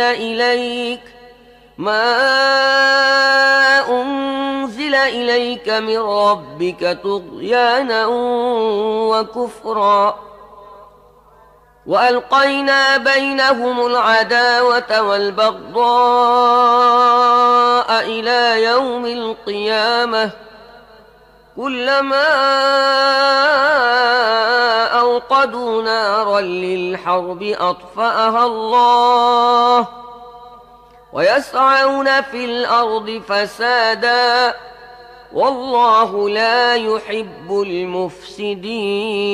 المفسدين এদের ওলামা ও মাশায়েখগণ কেন এদেরকে পাপ কথা বলতে ও হারাম খেতে বাধা দেয় না? অবশ্যই এরা যা করে যাচ্ছে তা অত্যন্ত জঘন্য কার্যক্রম। ইহুদিরা বলে আল্লাহর হাত বাঁধা, আসলে তো বাধা হয়েছে ওদেরই হাত, এবং তারা যে বাজে কথা বলছে সেজন্য তাদের উপর অভিশাপ বর্ষিত হয়েছে। আল্লাহর হাত তো দারাজ, যেভাবে চান তিনি খরচ করে যান। আসলে তোমার রবের পক্ষ থেকে তোমার উপর যে কালাম নাজিল করা হয়েছে তা উল্টো তাদের অধিকাংশের বিদ্রোহ ও বাতিলের পূজা বৃদ্ধির কারণ হয়ে দাঁড়িয়েছে। আর এই অপরাধে আমি তাদের মধ্যে কিয়ামত পর্যন্ত স্থায়ী শত্রুতা ও বিদ্বেষ সঞ্চার করে দিয়েছি। যতবারই তারা যুদ্ধের আগুন জ্বালায় ততবারই আল্লাহ তা নিভিয়ে দেন। তারা পৃথিবীতে বিপর্যয় সৃষ্টি করার চেষ্টা চালিয়ে যাচ্ছে, কিন্তু আল্লাহ বিপর্যয় সৃষ্টিকারীদের কখনোই পছন্দ করেন না। ولو أن أهل الكتاب آمنوا واتقوا لكفرنا عنهم سيئاتهم ولأدخلناهم جنات النعيم ولو أنهم أقاموا التوراة والإنجيل وما أنزل إليهم من ربهم لأكلوا من فوقهم ومن تحت أرجلهم منهم أمة مقتصدة وكثير منهم ساء ما يعملون। যদি বিদ্রোহের পরিবর্তে এ আহলে কিতাব গোষ্ঠী ঈমান আনত এবং আল্লাহ ভীতির পথ অবলম্বন করত, তাহলে আমি তাদের থেকে তাদের দুষ্কৃতিগুলো মোচন করে দিতাম এবং তাদেরকে পৌঁছে দিতাম নিয়ামতে পরিপূর্ণ জান্নাতে। হায়, যদি তারা তাওরাত, ইনজিল ও অন্যান্য কিতাবগুলো প্রতিষ্ঠিত করত যা তাদের রবের পক্ষ থেকে তাদের কাছে পাঠানো হয়েছিল, তাহলে তাদের জন্য রিজিক উপর থেকেও বর্ষিত হতো এবং নিচে থেকেও উত্থিত হতো। তাদের মধ্যে কিছু লোক সত্যপন্থী হলেও অধিকাংশই অত্যন্ত খারাপ কাজে লিপ্ত। يا أيها الرسول بلغ ما أنزل إليك من ربك وإن لم تفعل فما بلغت رسالته والله يعصمك من الناس إن الله لا يهدي القوم الكافرين قل يا أهل الكتاب لستم على شيء حتى تقيموا التوراة والإنجيل وما أنزل إليكم من ربكم وليزيدن كثيرا منهم ما أنزل إليك من ربك طغيانا وكفرا فلا تأس على القوم الكافرين। হে রাসূল, তোমার রবের পক্ষ থেকে তোমার কাছে যা কিছু নাজিল করা হয়েছে তা মানুষের কাছে পৌঁছাও। যদি তুমি এমনটি না করো তাহলে তোমার দ্বারা তার রিসালাতের হক আদায় হবে না। মানুষের অনিষ্টকারিতা থেকে তোমাকে আল্লাহ রক্ষা করবেন। নিশ্চিতভাবে জেনে রাখো, তিনি কখনো কাফেরদেরকে তোমার মোকাবেলায় সফলতার পথ দেখাবেন না। পরিষ্কার বলে দাও, হে আহলে কিতাব, তোমরা কখনোই কোনো মূল সত্যের উপর প্রতিষ্ঠিত হবে না যতক্ষণ না তোমরা তাওরাত, ইনজিল ও তোমাদের রবের পক্ষ থেকে তোমাদের কাছে নাজিল করা অন্যান্য কিতাবগুলোকে প্রতিষ্ঠিত করবে। তোমার উপর এই যে ফরমান নাজিল করা হয়েছে, এটা অবশ্যই তাদের অনেকের গোয়ার্তুমি ও অবিশ্বাস আরো বাড়িয়ে দেবে, কিন্তু অস্বীকারীদের অবস্থার জন্য কোনো দুঃখ করো না। ইন্নাল্লাযীনা আমানু ওয়াল্লাযীনা হাদু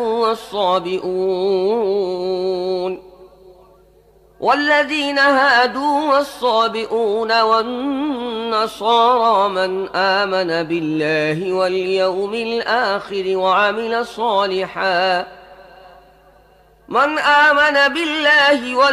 الآخر وعمل صالحا فلا خوف عليهم ولا هم يحزنون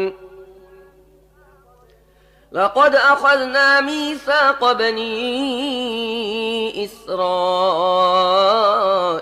وأرسلنا إليهم رسلا كلما جاءهم رسول بما لا تهوى أنفسهم فريقا كذبوا وفريقا يقتلون وحسبوا ألا تكون فتنة فعموا وصموا ثم تاب الله عليهم ثم عموا وصموا كثير منهم والله بصير بما يعملون নিশ্চিতভাবে জেনে রাখো, এখানে কারোর ইজারাদারি নেই। মুসলমান হোক বা ইহুদি, সাবি হোক বা খ্রিস্টান, যেই আল্লাহ ও আখিরাতের উপর ঈমান আনবে এবং সৎ কাজ করবে, নিঃসন্দেহে তার কোনো ভয় বা মর্মবেদনার কারণ নেই।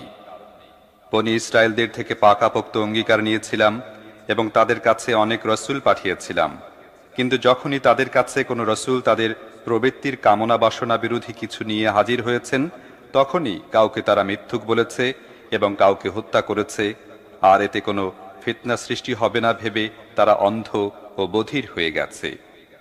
তারপর আল্লাহ তাদেরকে মাফ করে দিয়েছেন। এতে তাদের অনেকেই আরো বেশি অন্ধ ও বধির হয়ে চলেছে। আল্লাহ তাদের এসব কাজ পর্যবেক্ষণ করে যাচ্ছেন।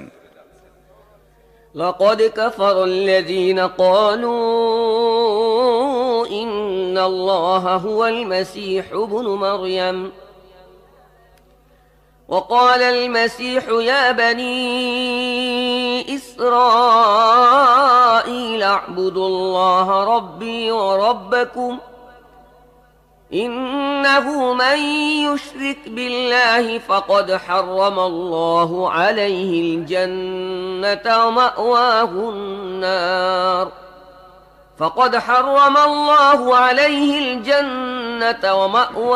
النار وما للظالمين من أنصار নিঃসন্দেহে তারা কুফরি করেছে যারা বলছে মরিয়ম পুত্র মসিহ আল্লাহ, অথচ মসিহ বলেছিল, হে বনী ইসরাইল, আল্লাহর বন্দেগী করো, যিনি আমার রব এবং তোমাদেরও রব।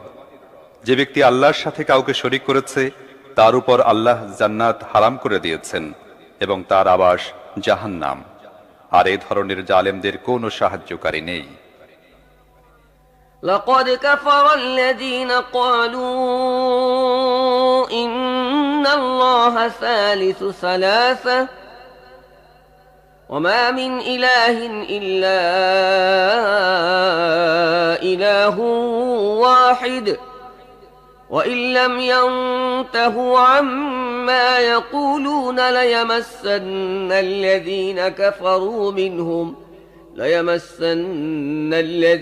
كفروا منهم عذاب أليم أفلا يتوبون إلى الله ويستغفرونه والله غفور رحيم ما المسيح ابن مريم إلا رسول قد خلت من قبله الرسل وأمه صديقة كانا يأكلان الطعام انظر كيف نبين لهم الآيات ثم انظر أنا يؤفكون নিঃসন্দেহে তারা কুফরি করেছে যারা বলেছে আল্লাহ তিনজনের মধ্যে একজন, অথচ এক ইলাহ ছাড়া আর কোনো ইলাহ নেই। যদি তারা নিজেদের এই সব কথা থেকে বিরত না হয়, তাহলে তাদের মধ্য থেকে যারা কুফরি করেছে তাদেরকে যন্ত্রণাদায়ক শাস্তি দেয়া হবে। তবে কি তারা আল্লাহর কাছে তওবা করবে না এবং তার কাছে মাফ চাইবে না? আল্লাহ অত্যন্ত ক্ষমাশীল ও করুণাময়। মারিয়াম পুত্র মসিহ তো একজন রসুল ছাড়া আর কিছুই ছিল না। তার পূর্বেও আরো অনেক রসুল অতিক্রান্ত হয়েছিল। তার মা ছিলেন একজন সত্যনিষ্ঠ মহিলা। তারা দুজনেই খাবার খেত। দেখো কিভাবে তাদের সামনে সত্যের নিদর্শনগুলো সুস্পষ্ট করি, তারপর দেখো তারা কিভাবে উল্টো দিকে ফিরে যাচ্ছে। قل أتعبدون من دون الله ما لا يملك لكم ضرا ولا نفعا والله هو السميع العليم قل يا أهل الكتاب لا تغلوا في دينكم غير الحق ولا تتبعوا أهواء قوم قد ضلوا من قبل وأضلوا كثيرا وضلوا عن سواء السبيل তাদেরকে বলো, তোমরা কি আল্লাহকে বাদ দিয়ে এমন কিছুর ইবাদত করছো যা তোমাদের না ক্ষতি করার কোনো ক্ষমতা রাখে না উপকারের, অথচ একমাত্র আল্লাহই তো সবার সবকিছু শোনেন ও জানেন। বলে দাও, হে আহলে কিতাব, নিজেদের দ্বীনের ব্যাপারে অন্যায় বাড়াবাড়ি করো না এবং তাদের খেয়াল খুশির অনুসরণ করো না যারা তোমাদের পূর্বে নিজেরাই পথভ্রষ্ট হয়েছে এবং আরো অনেককে পথভ্রষ্ট করেছে আর সাওয়াউস সাবিল থেকে বিচ্যুত হয়েছে। لعن الذين كفروا من بني إسرائيل على لسان داود وعيسى بن مريم ذلك بما عصوا وكانوا يعتدون كانوا لا يتناهون عن منكر فعلوه لبئس ما كانوا يفعلون ترى كثيرا منهم يتولون الذين كفروا لبئس ما قدمت لهم أنفسهم أن سخط الله عليهم وفي العذاب هم خالدون বনি ইসরায়েল জাতির মধ্য থেকে যারা কুফরির পথ অবলম্বন করেছে তাদের উপর দাউদ ও মারিয়াম পুত্র ঈসার মুখ দিয়ে অভিসম্পাত করা হয়েছে, কারণ তারা বিদ্রোহী হয়ে গিয়েছিল এবং বাড়াবাড়ি করতে শুরু করেছিল। তারা পরস্পরকে খারাপ কাজ করা থেকে বিরত রাখা পরিহার করেছিল। তাদের গৃহীত সেই কর্মপদ্ধতি বড়ই জঘন্য ছিল। আজ তুমি তাদের মধ্যে এমন অনেক লোক দেখছ যারা ইমানদারদের মোকাবেলায় কাফেরদের প্রতি সমর্থন ও সহযোগিতা প্রদান করে। নিঃসন্দেহে তাদের প্রবৃত্তি তাদেরকে যে পরিণতির দিকে ঠেলে দিচ্ছে তা অত্যন্ত নিকৃষ্ট। সে পরিণতি হল আল্লাহ তাদের প্রতি ক্রুদ্ধ হয়েছেন এবং তারা চিরন্তন শাস্তি ভোগ করবে। ولو كانوا يؤمنون بالله والنبي وما أنزل إليه ما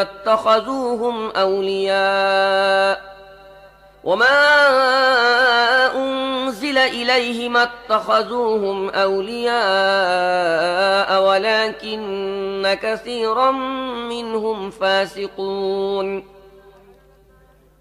لتجدن أشد الناس عداوة للذين آمنوا اليهود والذين أشركوا ولتجدن أقربهم مودة للذين آمنوا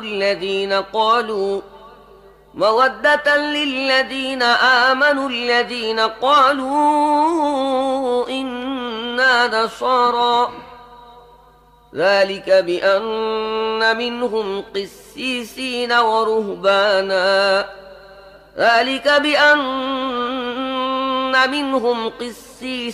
ورهبانا وأنهم لا يستكبرون যদি এই লোকেরা প্রকৃতপক্ষে আল্লাহ, নবী এবং নবীর উপর যা নাজিল হয়েছিল তা মেনে নিত, তাহলে কখনো ইমানদারদের মোকাবেলায় কাফেরদেরকে নিজেদের বন্ধু হিসাবে গ্রহণ করত না। কিন্তু তাদের অধিকাংশ আল্লাহর আনুগত্য ত্যাগ করেছে। ইমানদারদের সাথে শত্রুতার ক্ষেত্রে তুমি ইহুদি ও মুশরিকদের পাবে সবচেয়ে বেশি উগ্র, আর ইমানদারদের সাথে বন্ধুত্বের ব্যাপারে নিকটতম পাবে তাদেরকে যারা বলেছিল আমরা আল্লাহর সাহায্যকারী। এর কারণ হচ্ছে তাদের মধ্যে ইবাদতকারী আলেম, সংসার বিরাগী দরবেশ পাওয়া যায়, আর তাদের মধ্যে আত্মগরিমা নেই। وَإِذَا سَمِعُوا مَا أُنزِلَ إِلَى الرَّسُولِ تَرَى أَعْيُنَهُمْ تَفِيضُ مِنَ الدَّمْعِ مِمَّا عَرَفُوا مِنَ الْحَقِّ يَقُولُونَ رَبَّنَا آمَنَّا فَاكْتُبْنَا مَعَ الشَّاهِدِينَ وَمَا لَنَا لَا نُؤْمِنُ بِاللَّهِ وَمَا جَاءَنَا مِنَ الْحَقِّ ونطمع أن يدخلنا ربنا مع القوم الصالحين فأثابهم الله بما قالوا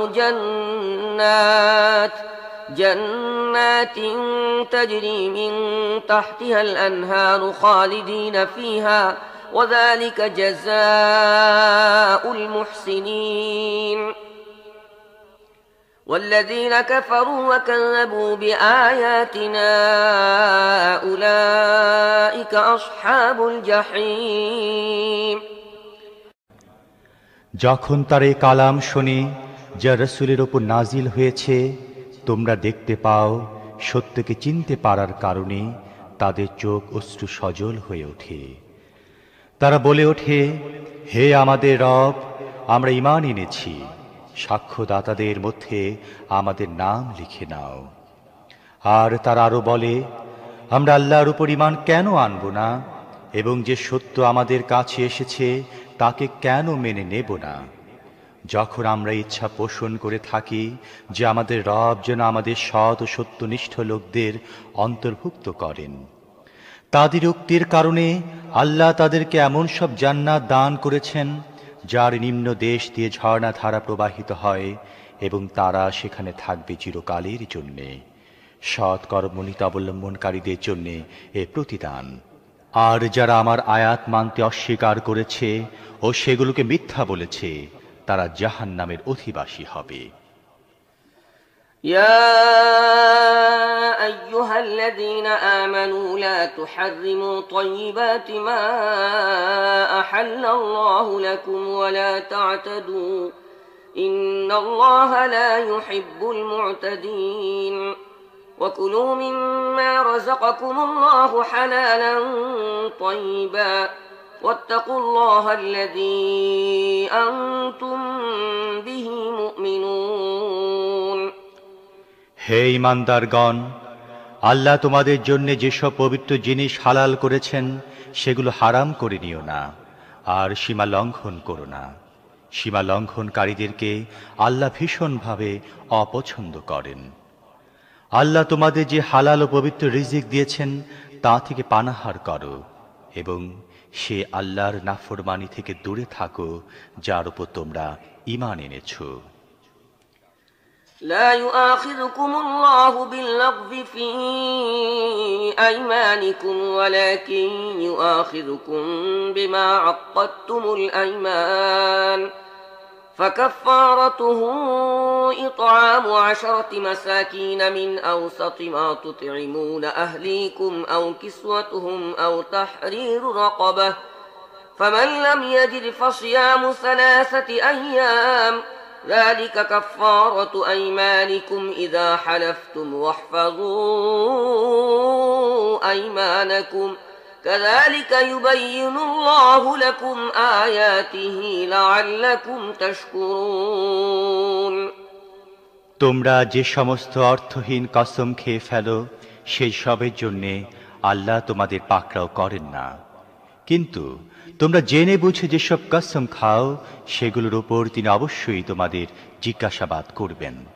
এ ধরনের কসম ভেঙে ফেলার কাফফারা হচ্ছে 10 জন মিসকিনকে এমন মধ্যম পর্যায়ের আহার দান করো যা তোমরা নিজেদের সন্তানদের খেতে দাও, অথবা তাদেরকে কাপড় পরাও বা একটি গোলামকে মুক্ত করে দাও।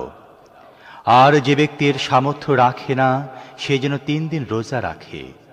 এ হচ্ছে তোমাদের কসমের কাফফারা যখন তোমরা কসম খেয়ে তা ভেঙে ফেলো। তোমাদের কসমসমূহ সংরক্ষণ করো, এভাবে আল্লাহ নিজের বিধান তোমাদের জন্য সুস্পষ্ট করেন, হয়তো তোমরা কৃতজ্ঞতা প্রকাশ করবে।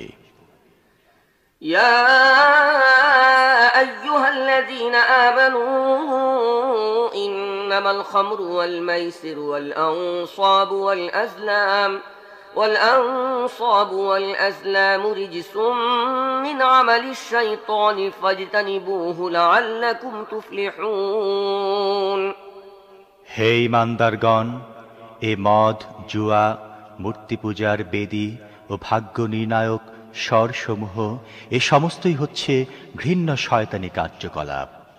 এগুলো থেকে দূরে থাকো, আশা করা যায় তোমরা সফলতা লাভ করবে। إنما يريد الشيطان أن يوقع بينكم العداوة والبغضاء في الخمر والميسر ويصدكم عن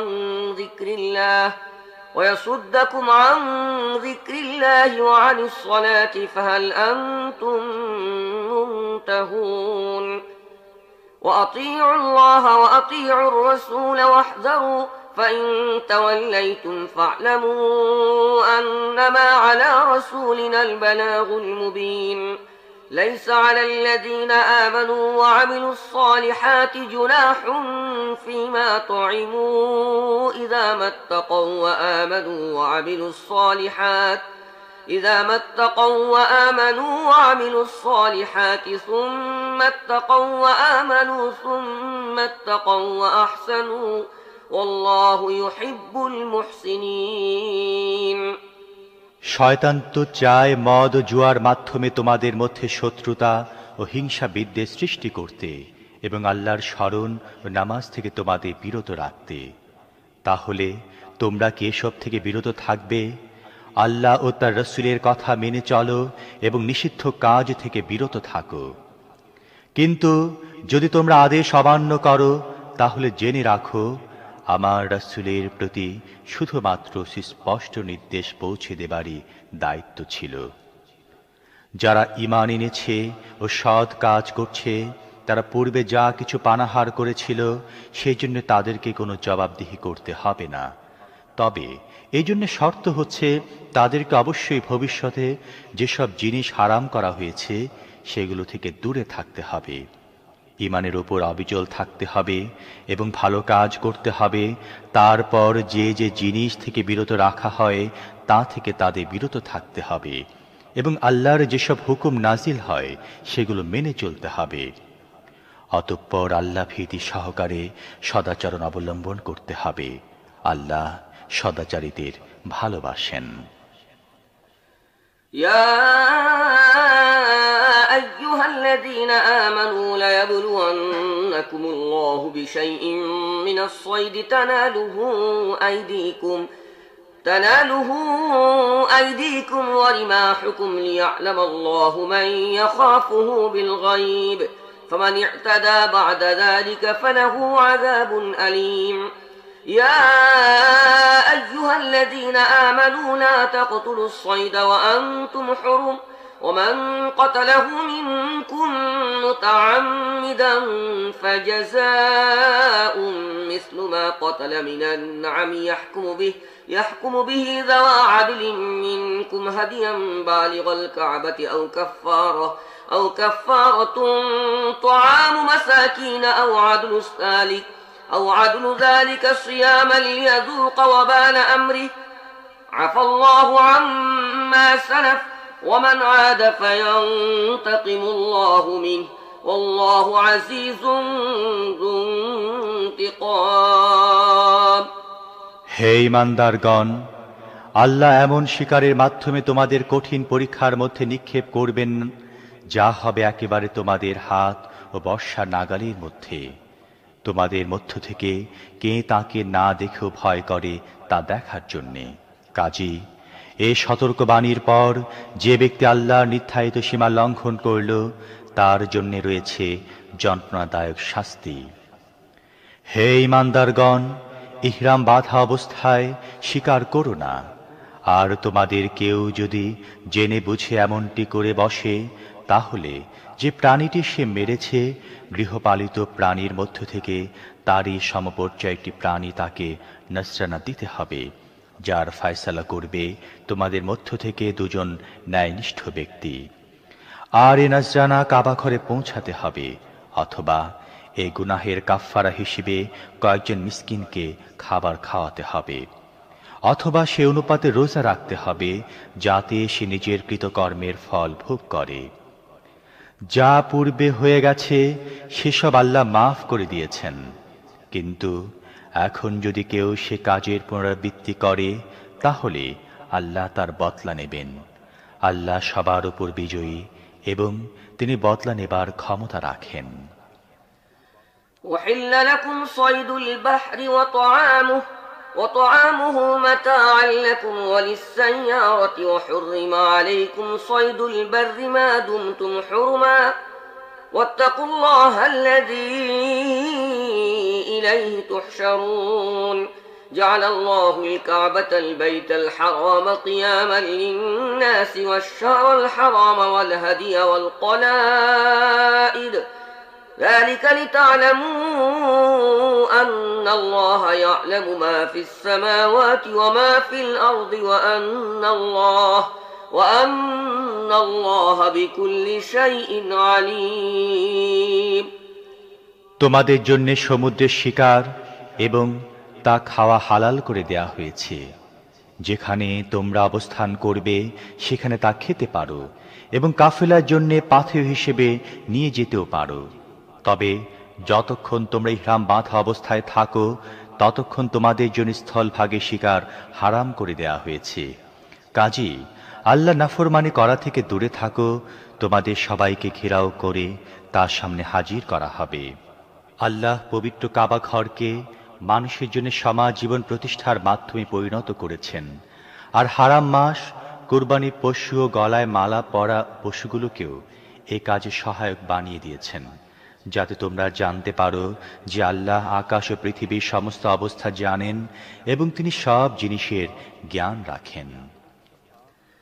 اعلموا أن الله شديد العقاب وأن الله غفور رحيم ما على الرسول إلا البلاغ والله يعلم ما تبدون وما تكتمون قل لا يستوي الخبيث والطيب ولو أعجبك كثرة الخبيث فاتقوا الله يا أولي الألباب لعلكم تفلحون।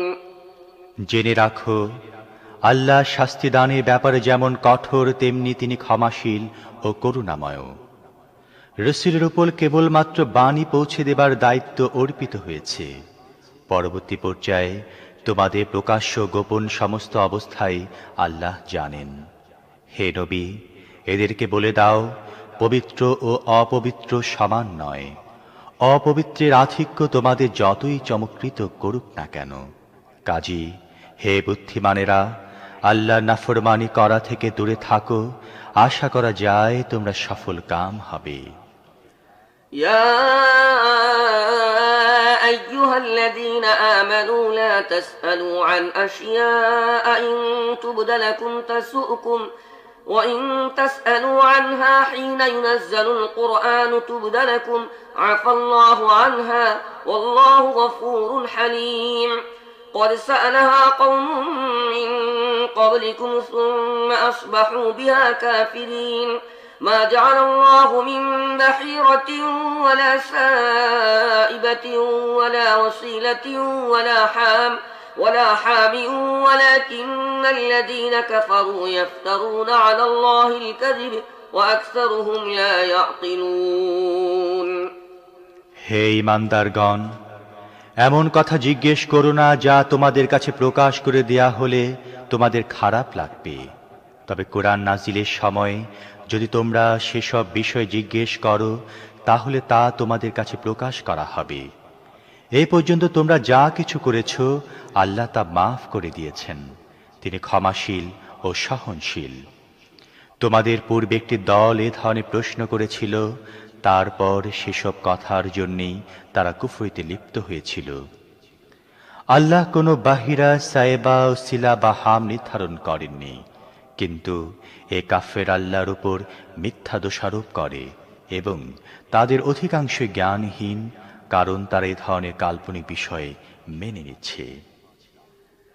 وَإِذَا قِيلَ لَهُمْ تَعَالَوْا إِلَى مَا أَنزَلَ اللَّهُ وَإِلَى الرَّسُولِ وإلى الرسول قالوا حسبنا ما وجدنا عليه آباءنا أولو كان آباؤهم لا يعلمون شيئا ولا يهتدون يا أيها الذين آمنوا عليكم أنفسكم لا يضركم من ضل إذا اهتديتم إلى الله مرجعكم جميعا فينبئكم بما كنتم تعملون আর যখন তাদেরকে বলা হয় এসো সেই বিধানের দিকে যা আল্লাহ নাজিল করেছেন এবং এসো রসুলের দিকে, তখন তারা জবাব দেয় আমাদের বাপ দাদাকে যে পথে পেয়েছি সে পথে আমাদের জন্য যথেষ্ট। তারা কি নিজেদের বাপ দাদের অনুসরণ করে চলবে, যদিও তারা কিছুই জানত না এবং সঠিক পথও তাদের জানা ছিল না। হে ঈমানদারগণ, নিজেদের কথা চিন্তা করো, অন্য কারোর গোমরাহিতে তোমাদের কোনো ক্ষতি নেই যদি তোমরা নিজেরা সত্য সঠিক পথে থাকো। তোমাদের সবাইকে আল্লাহর দিকে ফিরে যেতে হবে, তখন তোমরা কি করছিলে তা তিনি তোমাদের জানিয়ে দেবেন। يا أيها الذين آمنوا شهادة بينكم إذا حضر أحدكم الموت حين الوصية اثنان ذوى عدل منكم أو آخران من غيركم إن أنتم ضربتم في الأرض فأصابتكم مصيبة الموت تحبسونهما من بعد الصلاة فيقسمان بالله إن ارتبتم لا نشتري به ثمنا ولو كان ذا قربى ولا نكتم شهادة الله إنا إذا لمن الآثمين হে ঈমানদারগণ, যখন তোমাদের কারোর মৃত্যুর সময় উপস্থিত হয় এবং সে ওসিয়ত করতে থাকে, তখন তার জন্য সাক্ষ্য নির্ধারণ করার নিয়ম হচ্ছে এই যে তোমাদের সমাজ থেকে দুজন ন্যায়নিষ্ঠ ব্যক্তিকে সাক্ষী করতে হবে। অথবা যদি তোমরা সফরের অবস্থায় থাকো এবং সেখানে তোমাদের উপর মৃত্যুরূপ বিপদ উপস্থিত হয়, তাহলে দুজন অমুসলিমকেই সাক্ষী হিসেবে গ্রহণ করে নেবে। তারপর কোনো সন্দেহ দেখা দিলে নামাজের পরে উভয় সাক্ষীকে মসজিদে অপেক্ষমান রাখবে এবং তারা আল্লাহর কসম খেয়ে বলবে, আমরা কোনো ব্যক্তির স্বার্থের বিনিময়ে সাক্ষ্য বিক্রি করব না। সে কোনো আত্মীয় হলেও আমরা তার প্রতি পক্ষপাতিত্ব করব না এবং আল্লাহর ওয়াস্তের সাক্ষ্যকে আমরা গোপন করব না। এমনটি করলে আমরা গুনাহগারদের অন্তর্ভুক্ত হব। فإن عثر على أنهما استحقا إثما فآخران يقومان مقامهما من الذين استحق عليهم الأوليان فيقسمان بالله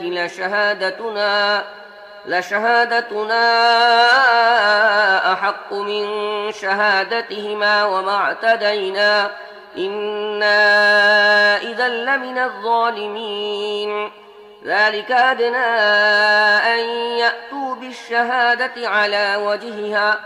على وجهها أو يخافوا أن ترد أيمان بعد أيمانهم واتقوا الله واسمعوا والله لا يهدي القوم الفاسقين কিন্তু যদি কথা জানা যায় যে তারা দুজন নিজেদেরকে গুনাহে লিপ্ত করেছে, তাহলে যাদের স্বার্থহানি ঘটেছে তাদের মধ্য থেকে সাক্ষ্য দেবার ব্যাপারে আরো বেশি যোগ্যতা সম্পন্ন দুজন লোক তাদের স্থলবর্তী হবে এবং তারা আল্লাহর নামে শপথ করে বলবে, আমাদের সাক্ষ্য তাদের সাক্ষ্যের চাইতে আরো বেশি ন্যায়নিষ্ঠ এবং নিজেদের সাক্ষ্যের ব্যাপারে আমরা কোনো বাড়াবাড়ি করিনি।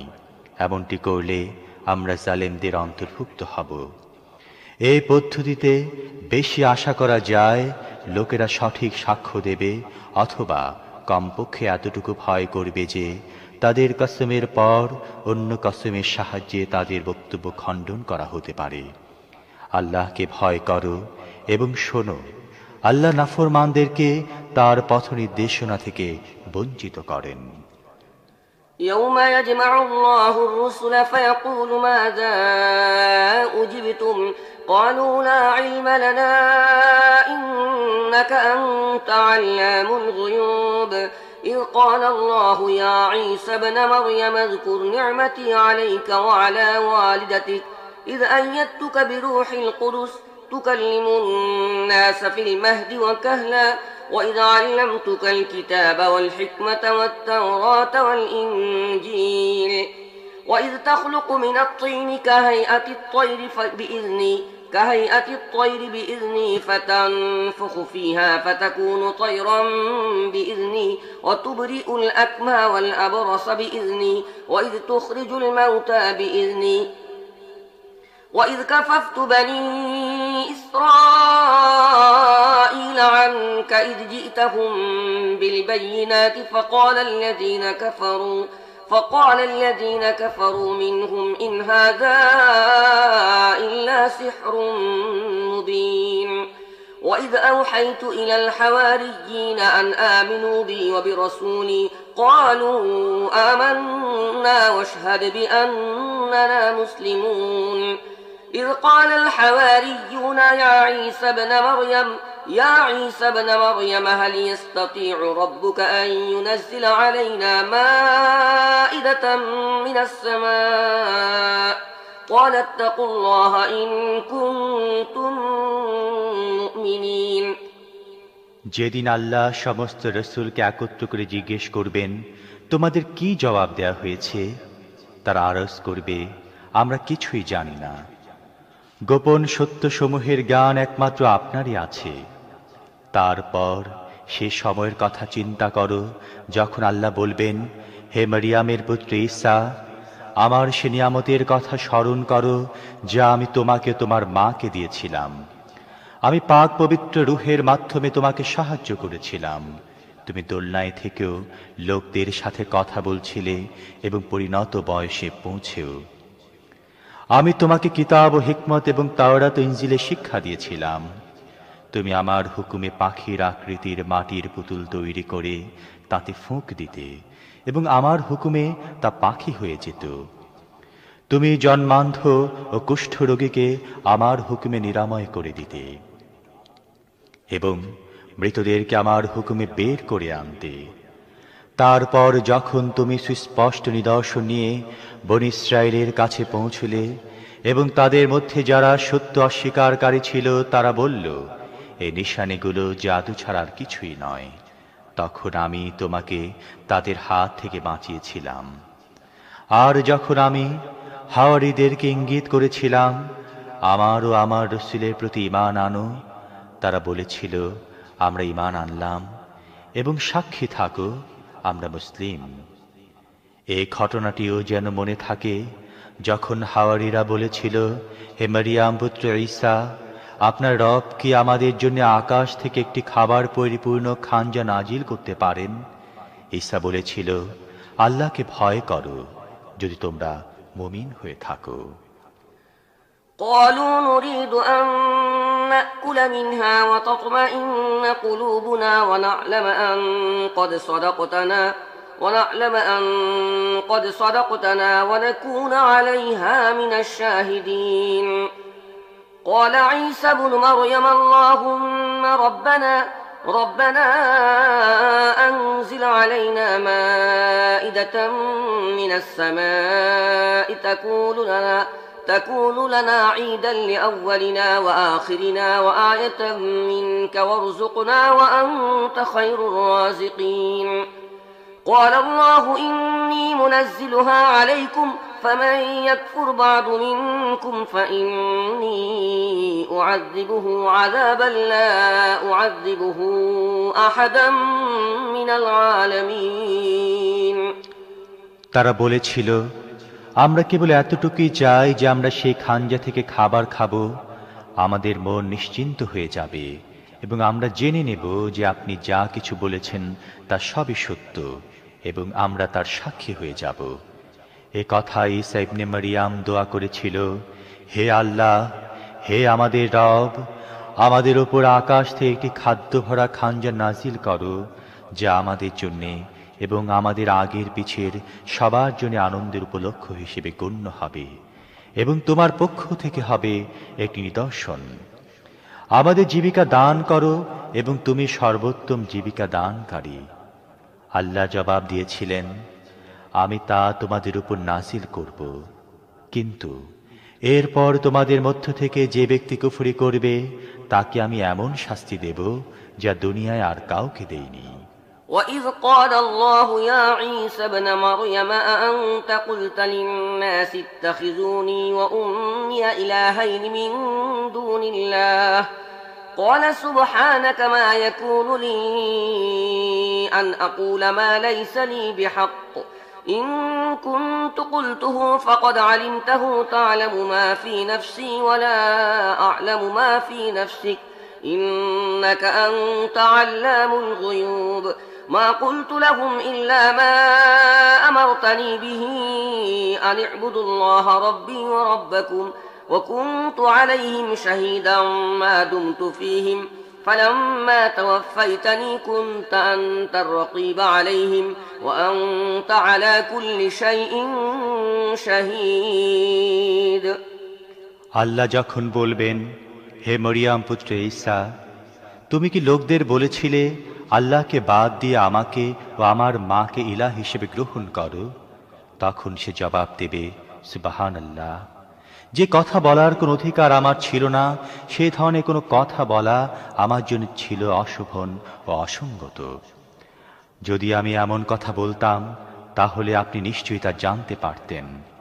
আমার মনে যা আছে আপনি জানেন, কিন্তু আপনার মনে যা আছে আমি তা জানি না। আপনি তো সমস্ত গোপন সত্যের জ্ঞান রাখেন। আপনি যা হুকুম দিয়েছিলেন তার বাইরে আমি তাদেরকে আর কিছুই বলিনি। তা হচ্ছে, আল্লাহর বন্দিগি করো, যিনি আমারও রব এবং তোমাদেরও। আমি যতক্ষণ তাদের মধ্যে ছিলাম ততক্ষণ আমি ছিলাম তাদের তদারককারী ও সংরক্ষক। যখন আপনি আমাকে ফিরিয়ে নিয়েছেন তখন আপনিই ছিলেন তাদের তত্ত্বাবধায়ক ও সংরক্ষক। আর আপনি তো সমস্ত জিনিসের তত্ত্বাবধায়ক ও সংরক্ষক। إن تعذبهم فإنهم عبادك وإن تغفر لهم فإنك أنت العزيز الحكيم قال الله هذا يوم ينفع الصادقين صدقهم لهم جنات تجري من تحتها الأنهار خالدين فيها أبدا رضي الله عنهم ورضوا عنه ذلك الفوز العظيم لله ملك السماوات والأرض وما فيهن وهو على كل شيء قدير এখন যদি আপনি তাদেরকে শাস্তি দেন তাহলে তারা তো আপনার বান্দা, আর যদি মাফ করে দেন তাহলে আপনি পরাক্রমশালী ও জ্ঞানময়। তখন আল্লাহ বলবেন, এটি এমন একটি দিন যেদিন সত্যবাদীদেরকে তাদের সত্যতা উপকৃত করে। তাদের জন্য রয়েছে এমন বাগান যার নিম্ন দেশে ঝর্ণাধারা প্রবাহিত হচ্ছে, এখানে তারা থাকবে চিরকাল। আল্লাহ তাদের প্রতি সন্তুষ্ট হয়েছেন এবং তারাও আল্লাহর প্রতি। এটি সবচেয়ে বড় সাফল্য। পৃথিবী, আকাশসমূহ ও সমগ্র জাতির ওপর রাজত্ব আল্লাহরই জন্যে নির্ধারিত এবং তিনি সব কিছুর ওপর শক্তিশালী।